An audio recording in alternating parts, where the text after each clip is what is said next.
नमस्कार, आप देख रहे हैं विश्व की खबर। आइए शुरुआत करते हैं बड़ी और नई खबर के साथ।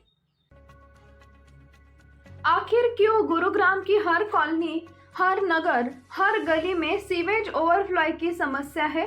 अंकित अलख। क्या गुरुग्राम में हर जगह सीवेज ओवरफ्लो कोई साजिश तो नहीं? अंकित अलख। गुरुग्राम की सभी कॉलोनियों के लोगों आज एक बहुत ही गंभीर समस्या से जूझ रहे हैं, सीवेज का ओवरफ्लो। हर जगह घरों के बाहर और गलियों में गंदा पानी बह रहा है, जिससे न केवल आम जीवन प्रभावित हो रहा है बल्कि लोगों की सेहत भी खतरे में पड़ रही है। इस सीवेज के ओवरफ्लो से उत्पन्न गंदगी और दुर्गंध के कारण लोग विभिन्न बीमारियों का शिकार हो रहे हैं और उनके लिए सांस लेना भी मुश्किल हो गया है। अंकित अलख ने कहा है कि यह बहुत ही चिंताजनक बात है कि नगर निगम के पास इस समस्याओं के समाधान के लिए उठने कोई ठोस योजना नहीं है। सवाल यह उठता है कि यहाँ क्या उनके पास इस तरह की आपात स्थितियों से निपटने के लिए आवश्यक उपकरण और मशीन नहीं है? क्या उनके पास कुशल इंजीनियरों और कर्मियों की कमी है जो इस स्थिति को नियंत्रित कर सके? अंकित अलख ने ये भी कहा था कि हम यह समझते हैं कि हरियाणा विधानसभा चुनावों के चलते आचार संहिता लागू है और नए विकास कार्यों को शुरू करना संभव नहीं है, लेकिन क्या यह आवश्यक नहीं है कि मौजूदा समस्याओं का तुरंत समाधान किया जाए? क्या ये धोखेबाज नेता यह नहीं समझते कि जनता की बुनियादी आवश्यकताएं जैसे स्वच्छता और स्वास्थ्य किसी भी राजनीतिक आचार संहिता से परे है? आखिर गुरुग्राम के लोगों कब तक इस समस्या से जूझते रहेंगे? नगर निगम और संबंधित अधिकारी क्या इस मुद्दे को हल्के में ले रहे हैं? जनता का यह अधिकार है कि उन्हें स्वच्छ और सुरक्षित वातावरण मिले। हम मांग करते हैं कि नगर निगम और सरकार इस समस्या का तुरंत समाधान निकाले और गुरुग्राम के लोगों को इस दुर्दशा को राहत प्रदान करे। उन्होंने क्या समझ आया गया है कि अधिकारी और नेता जनता की सुने और इस संकट का समाधान निकालने के लिए तुरंत कदम उठाए। गुरुग्राम की जनता और इंतजार नहीं कर सकती। हालात जो गुरुग्राम के तरफ से देखा जाए, नई बस्ती से ज्यादा कहीं पर हाल खराब नहीं है, तो क्या कहना है? मैं एक बार बोलूँ, ढोल को शांत कर। गुड़गांव के अंदर नई बस्ती हो, गुड़गांव के अंदर सुभाष नगर का प्रेम मंदिर के सामने वाले क्षेत्र हो, नेता लोग इन क्षेत्रों को अपना वोट बैंक समझते आए हैं। इस क्षेत्र के अंदर आप देखेंगे कि हमारा वाल्मीकि समाज, बघेल समाज के लोग यहाँ रहते हैं, लेकिन इस क्षेत्र में 2024 के अंदर भी मूलभूत सुविधाओं के लिए ये लोग तरस और तड़प रहे हैं। अभी देखिए ये होल खुला हुआ है, ये छोटे छोटे बच्चे घूम रहे हैं। जब बारिश आती है तो पानी भर जाता है, जब पानी भरता है तो इस पूरा गली में पानी भर जाता है। अगर इसमें किसी के साथ हादसा हो गया तो इसका जिम्मेवार कौन है? इसके जिम्मेवार हैं हमारे गुरुग्राम नगर निगम प्रशासन और ये भाजपा के नेता जो सरकार बनाने का दम रखते हैं, सरकार बनाने की बात कहते हैं। क्या इनका मुख्यमंत्री, क्या इनका विधायक इन गलियों में आया? नहीं आया।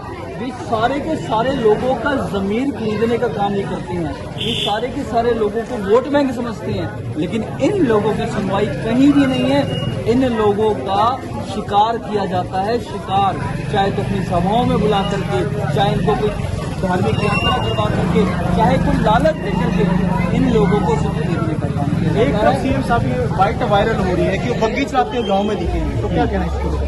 भाई साहब ऐसे है, मैंने देखा था वो बैलगाड़ी चला रहे थे, लेकिन पीछे उनके फॉर्च्यूनर गाड़ियों का काफिला भी चल रहा था, उनके पीछे उनकी पूरी सिक्योरिटी टीम भी चल रही थी। क्या वो सच में अगर ऐसी गाड़ी चला सकते हैं? मैं कहता हूँ गुड़गांव की छोटी छोटी बस्ती में आकर के दिखाएं।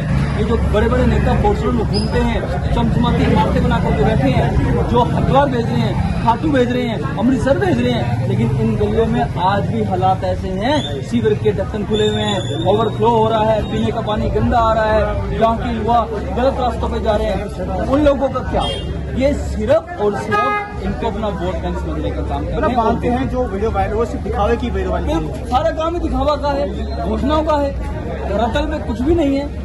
ये लोग सिर्फ जोड़ तोड़ करके अपनी सरकार बनाना चाहते हैं, आंकड़ों की का काम करते हैं कि आंकड़े होंगे तो सरकार बन जाएगी, लेकिन जनता के हित के लिए कोई काम नहीं करते। लेकिन अब गुड़गांव से बनी हुई पार्टी, गुड़गांव से जन्म ले चुकी हुई पार्टी, गुड़गांव के जन जन की पार्टी जन सेवक क्रांति पार्टी आ गई है इनको सत्ता से उखाड़ फेंकने के लिए।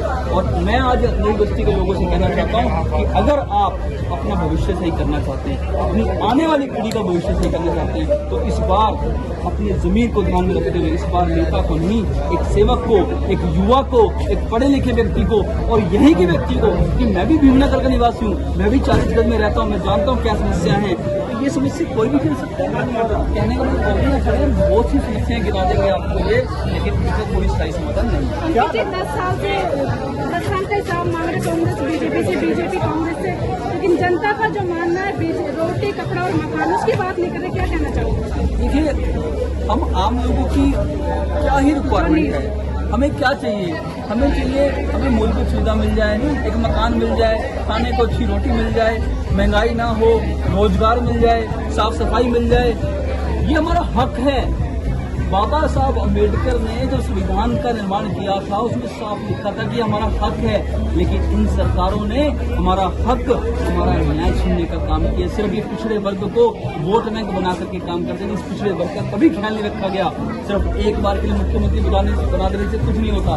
मैं कहता हूँ आप इन मुद्दों के अंदर आए तो सही, आपको मालूम चलेगा कितना दर्द है, कितना गुस्सा है, कितना आक्रोश है इन लोगों के। अगर आप विधायक बनते हो तो जनता के लिए क्या करोगे? देखिए, मैं अगर विधायक बनता हूँ, अगर मुझे लोग मौका देते हैं, क्योंकि मैं युवा हूँ, शिक्षित हूँ, ईमानदार हूँ और मैं यहीं का निवासी हूँ, इसी क्षेत्र का निवासी हूँ, मेरा घर ज्यादा दूर नहीं है, मैंने इन समस्याओं को जिया है और मैं जानता हूँ कि जिसकी नीयत अच्छी होती है उसकी नीति काम करती है, और नीति अगर काम करे तो समय अनुसार कार्य में गति भी होती है, उसमें गति होगी तो प्रगति होगी। मैं अपनी पहली कलम से आते ही गुड़गांव वालों के लिए जो पिछले 8 साल से एक अस्पताल का काम रुका हुआ है उसको बनाने का काम करूंगा। मैं अपनी पहली कलम से मूलभूत सुविधाएं, चाहे वो पीने का पानी हो, चाहे जल भराव की समस्या हो, चाहे ये साफ सफाई का काम हो, ये काम करने का काम करूंगा। मेरा एक सवाल रहेगा, सब लोग वोटिंग के लिए काम करते हैं, नॉर्मली मुद्दों पे काम करते हैं, आज तक किसी ने वुमेन सेफ्टी को लेकर बात नहीं की। देखिए, गुरुग्राम में वुमेन सेफ्टी का जितना बुरा हाल है, गुड़गांव से हरियाणा पिछले 10 साल में अपराध में नंबर 1 बन गया है।